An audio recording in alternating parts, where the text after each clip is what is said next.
姐啊，你做咗咁耐嘢啦，其實你有冇遇到啲你特別憎嘅人啊？有嘅。你會點樣處理咧？如果你好憎佢，最初嘅時間咧，即係遇到呢啲人嘅時間咧，都好敏感嘅。即係好似想見到佢咧就唔想出現咁咯。係啦。咁咧，即係會係想改變對方，咁但係咧，你越想改變對方，嗰個結果咧就越唔好嘅喎，即係冇人中意係俾別人改變噶嘛。呢個我唔中意嘅人咧，係關於自己嘅睇法嚟嘅啫。你點解會唔中意佢咧？一啲嘢唔順我自己意咯，唔關對方事嘅其實。係。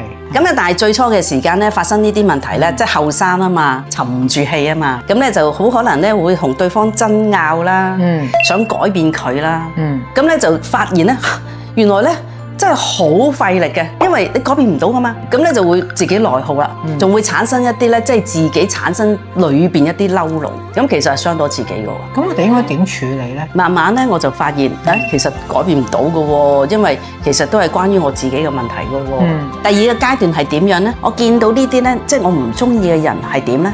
我就會係行開，唔同佢爭拗住，我哋不必要嘅。即係唔需要同一啲咧，即係同自己能量唔同嘅人一齊嘅。即係你越同呢啲能量不相同嘅人一齊咧，你就會越被對方影響緊。即係佢嘅情緒影響緊你咯。